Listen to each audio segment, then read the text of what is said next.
Credible elections are not lost at the polling units alone. They are often lost in transit. You know, aggregation of the results, interpretation, and also declaration of results. These are the places where we see election votes lost.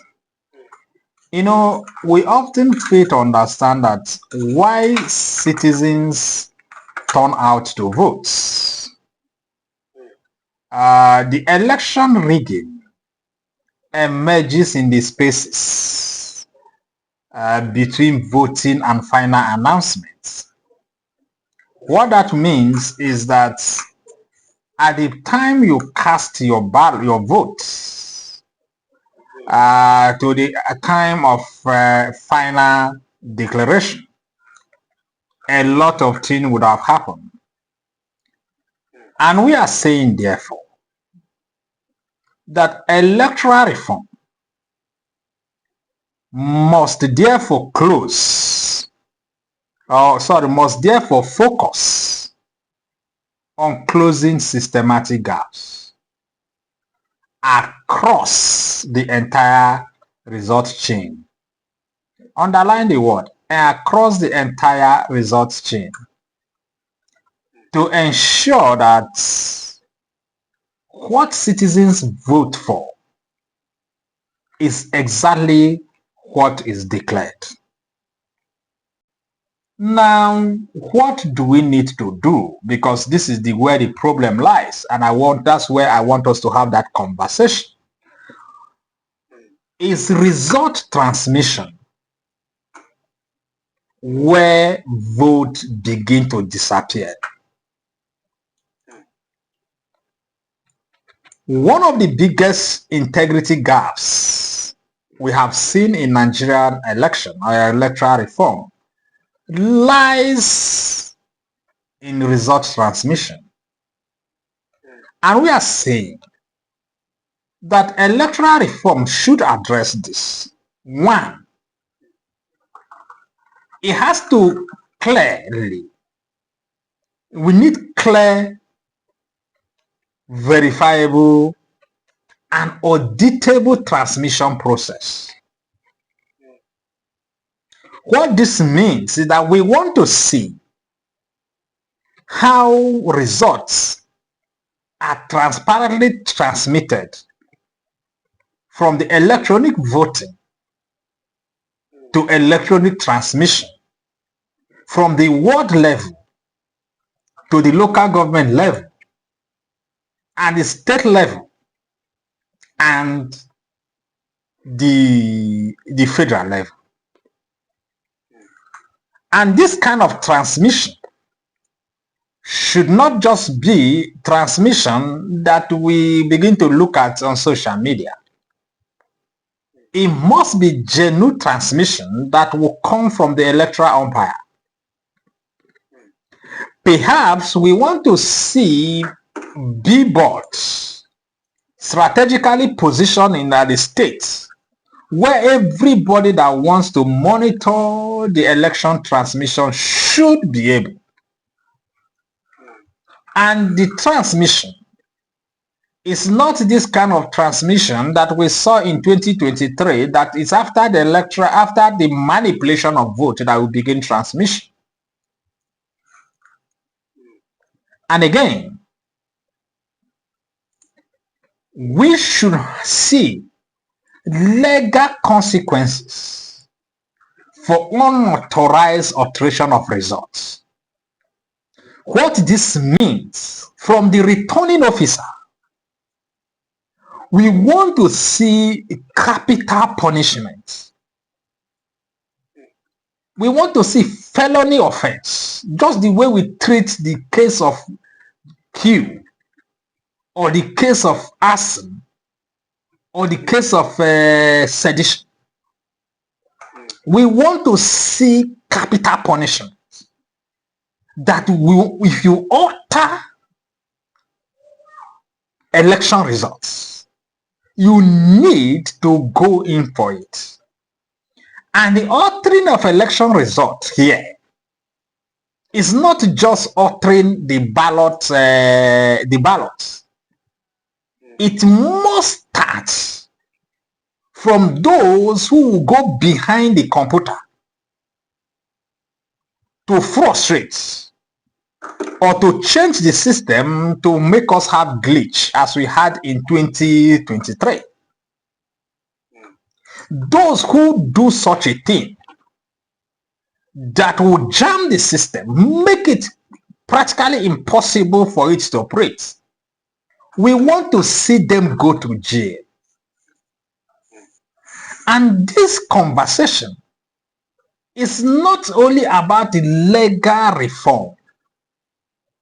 We must not see electoral reform from the angle of legal reform alone. We want to see behavioral change. We want to see that the INEC officials show behaviors that guarantee credibility and trust. And that's why I say we also want to see real-time public access to transmitted results. And that was why I said that beyond social media sharing, we want to see billboards on the major streets displaying results, not from election observers, but from the INEC officials. We want to see that happen.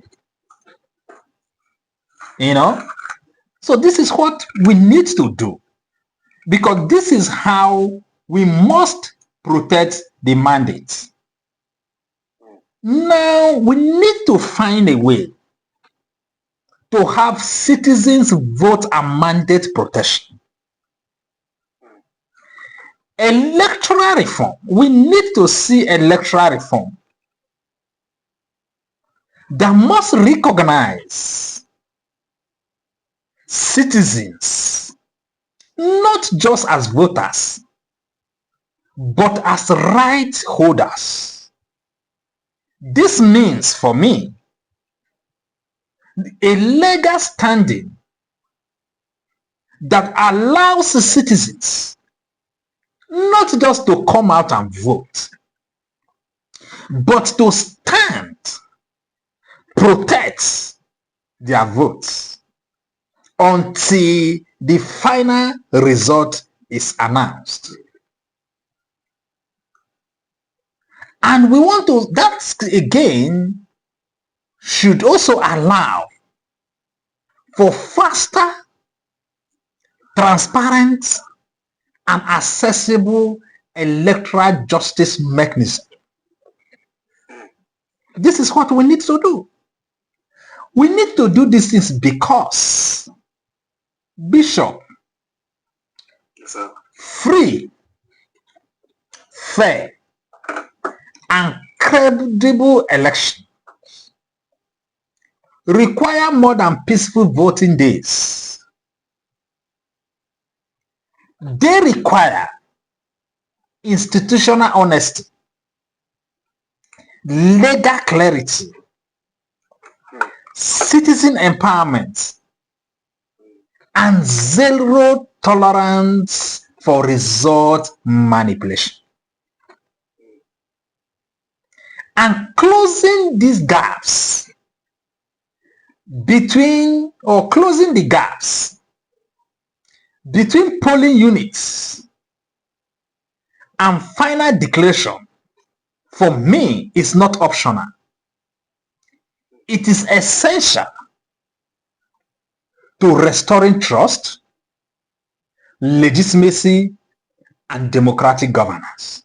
And this is because when every stage of the process, listen, when every stage of the process in an election reflects the people's will, elections become instrument of democracy, not a ritual of deception. So anybody that diverts the will of the people, which they had expressed through the ballots, has committed crime against humanity, is a criminal offense, capital offense, that person does not deserve to live. Because what that means is that you can actually tell criminals rejected by the people to rule them. Because if you manipulate the votes, a man with huge pockets can compromise the judicial system. It is the people's vote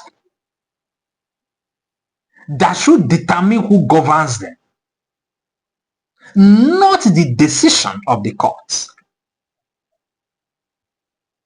So by the time you allow the manipulation of results, it gives politicians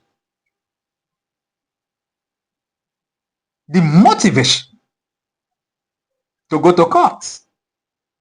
And the court now declares or determines or decides the people's mandates as against the votes or the votes expressed through the ballot. So anybody that manipulates election must be put to trial. If found guilty, should serve capital punishment. This is what it is. Because because when a man who didn't get to power through the will of the people gets there, he owes nobody any responsibility to dish out good leadership. Because it is only a man who was or who is voted by the people that believes that he's holding people's mandates. This is the discussion we should be having. That's what it is. Because election itself provides opportunity for participatory decision making, people participatory decision making in choosing who governs them. And when they choose who governs them through the votes, through using the instrumentality of the ballots, that person they have chosen, all the people explanation or all the people the duty to be responsible in the way they are being governed. This is why ballot is fundamental in democratic discussion or any democratic journey. This is what it is.